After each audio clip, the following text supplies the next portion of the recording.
Hey folks, it's Jang here from UltimateRC.com with a review of the XTM Rail, ready to run 1/8 scale electric brushless buggy.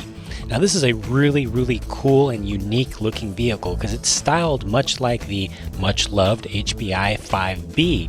Only difference is, well, there are quite a few differences. For one thing, this doesn't cost $1,000 like the 5th scales. This one costs about $400 ready to run.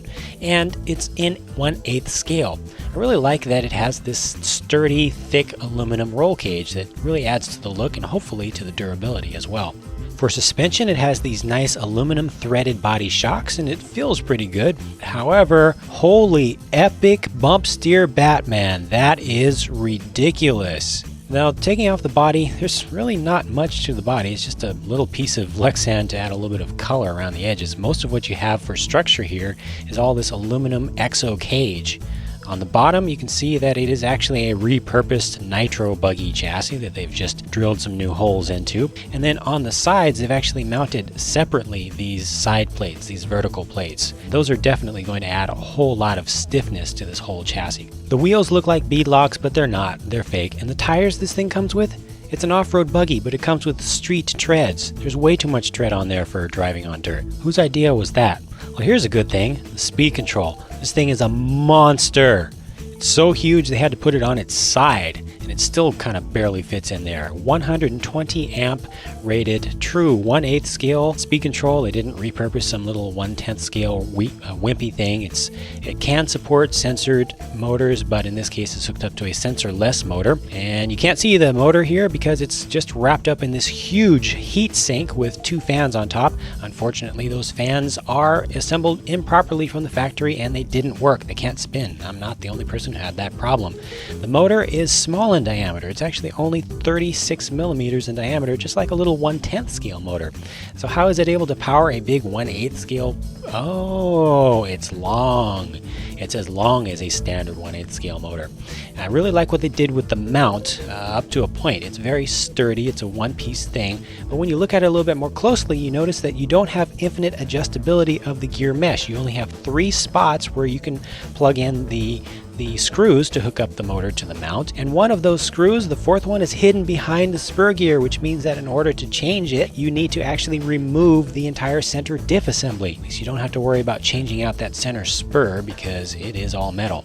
Here's the battery tray. It's on one side. You can put a single 2S in here, although it doesn't really fit so well with the stock Velcro. You can put 2 2S's in, or you can put a single 4S. But if you do get a single 4S, it's not going to come with bullet connectors most of the time, and these are the connectors that they give you to connect to the speed control. You will need to make your own connector or adapter for your battery. Now the radio, this is really good news. They give you a genuine Airtronics or Sanwa MX Sport. It's a 2.4 gigahertz system with multiple model memory. It's got EPA and Expo and all that great stuff.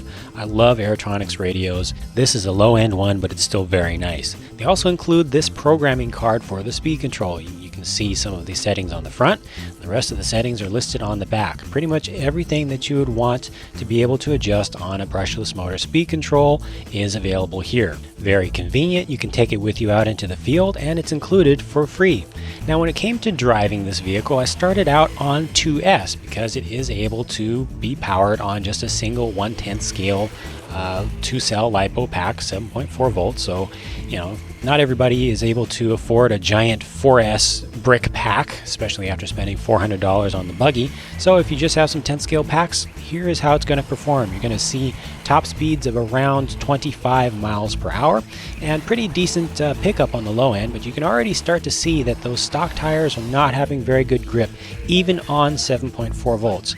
All things considered, it's not too bad given that they really are not off-road tires, but you will get some slip in it. Now, when it comes to jumping and such, as long as you're lined up with the jumps pretty straight and not going too fast, this thing handles pretty well right out of the box. I really didn't feel the need to change the oil or the shock angles or the springs or anything like that. Handling pretty decent. Its attitude in the air was also very good. It has good pitch control with the throttle. When you switch to 4S, Oh yeah, it really takes off. Now, I'm going to go ahead and bring the car back and do that again, because I do want to point out something right here. I mentioned that those stock tires weren't so great on dirt. Well, that's why for all of my 4S driving videos, see those tires? Those are not stock. Those are actual race tires, aka Enduros. On 4S, on the stock tires, on dry dirt, it's just completely uncontrollable. So, as you can see on 4S, once you do have some traction, this thing gets up and goes, and it's pretty fast on the top end too. Tops out at 45 miles per hour on flat ground, and that's actually with these stock tires. It might be slightly lower with slightly smaller diameter standard 1/8 scale tires.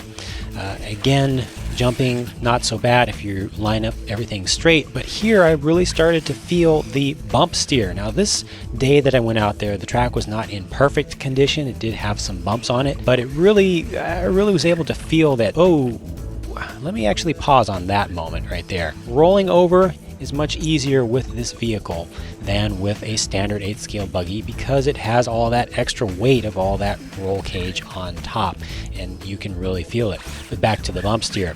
If you land and you're not perfectly straight, and if you land with the front tires first, because you're coming down the actual landing of a jump properly, you will be able to feel the bump steer, and it really makes it more challenging than a proper flat chassis race setup buggy that has good steering geometry.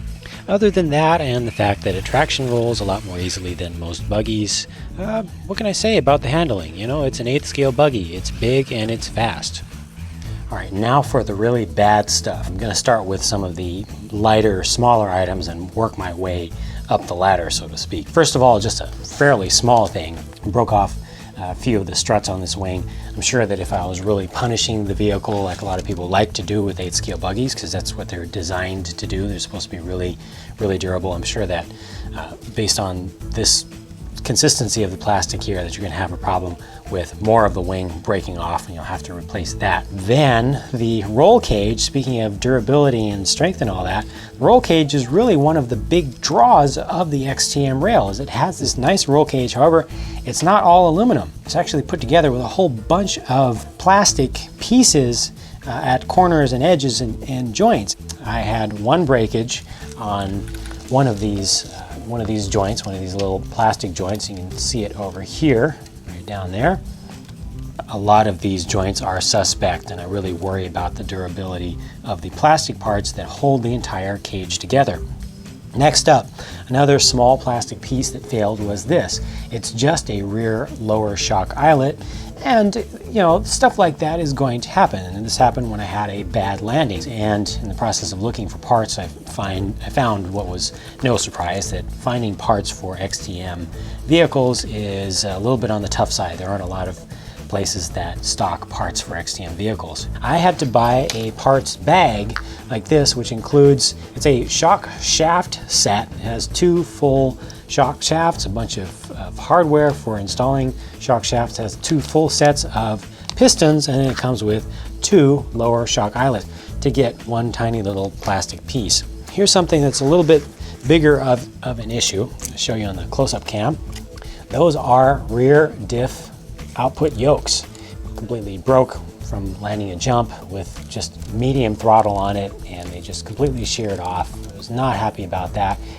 You actually have to remove the entire rear diff. You have to take a bunch of stuff off, remove the whole diff assembly, take it out of its housing, and disassemble literally every part of the diff in order to replace these. So it's not like it's something that's just a commodity piece. They should not be breaking with normal use and jumping, not on an 8th scale vehicle. During the process of doing that whole rebuild of the rear diff, got to be a little bit better acquainted with the construction methods that they use and the assembly style that they use for this entire vehicle. First of all, I'll come right back to that, but one other thing, sealed diffs, right? 3 sealed diffs, front, center, rear. Standard fare for 8th scale buggies. Unfortunately, this is not filled, at least the rear, I didn't do all of them, but at least the rear is not filled with silicone oil at all. It's filled with a thick petroleum-based jelly stuff that's like a shipyard grease. just a nasty, thick, sticky stuff that is definitely not silicone based, it's carbon based, which means that if you want to actually tune your diffs, at least for the rear, you're going to need to get all of that nasty stuff out of there, because carbon based lubes and silicone based lubes do not mix. They don't go together. They're like oil and water. They will just form an emulsion, which is like mayonnaise. But as I was saying about the construction, not only on this vehicle do you have some Phillips head screws, you also have hex head screws on the vehicle. So right there you need two sets of styles of drivers in order to work on the vehicle. In addition, some of the pieces of hardware are machine threaded, fine threaded. Some of them are self-tapping. As a matter of fact, quite a lot of them are self-tapping. Way too many of the screws going into this thing are self-tapping, including some of the ones that come in from the bottom. Some things that are actually stressed. Pretty much anything that you see on this vehicle, from my experience with it, that has a screw going into plastic is going to be a self-tapping screw, and those are not good, whether they have a Phillips head on them or they have an Allen hex head on them. Those are fine for assembling things once that are not going to be under stress. They are not good for assembling in areas that are going to have stress because they pull out easily. Also, they're not good for anywhere that you're going to be assembling, disassembling, and reassembling multiple times, because by nature, by design, self-tapping screws actually bite into the material that they're going into, in this case, the plastic, and they actually cut into it a little bit every time that they go in.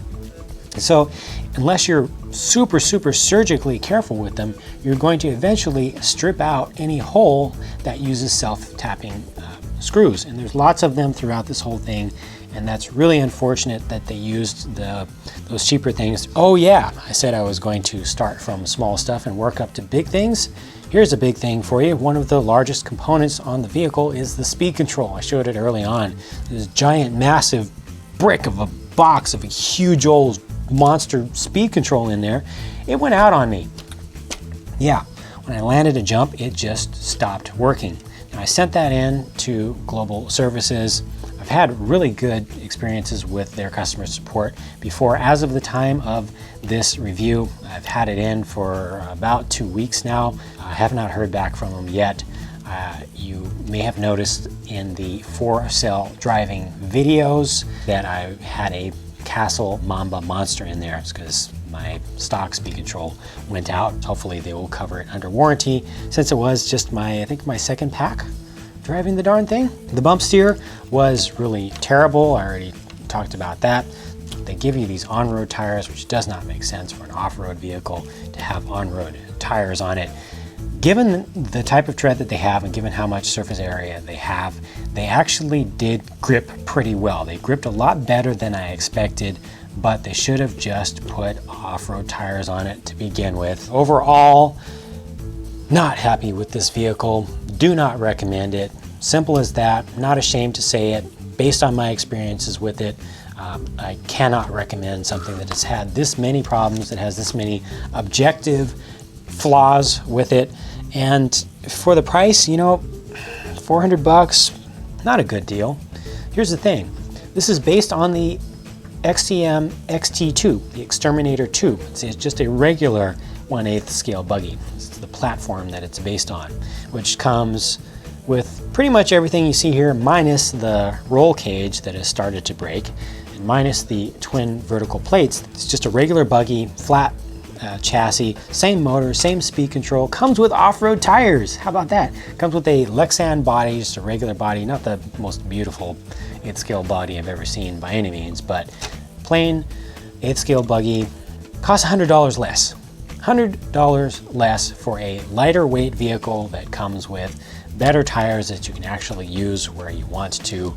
That's a much better deal. I hope that the speed controls don't all go out like that, or that that's not a common occurrence. I'm going to assume that it's not a common occurrence. I haven't seen a lot of owners having that problem, so I'm going to just chalk that one up to being a fluke error that I had. But the XTM Rail for $400, with all the problems that I've had with it, a lot of them caused by the extra stuff that they make specifically for the rail. So many little things that I've had trouble with this thing. Cannot recommend it. Simple as that. Sorry that it didn't work out. Thanks anyway to the folks who did vote for this. This was one of the vehicles that viewers like you asked me to review. So there you go. There's my honest opinion on it, unbiased and obviously not paid for by any manufacturer. If you want to see more unbiased reviews by me, be sure to subscribe to the YouTube Ultimate RC Network channel. And if you want to talk freely and openly about any vehicle or ask questions about any of my videos or any vehicle that you may have or be interested in buying or any parts or anything like that, anything RC related whatsoever, be sure to stop by the Ultimate RC Network forums at ultimaterc.com. Hope to see you there. Talk to you again soon.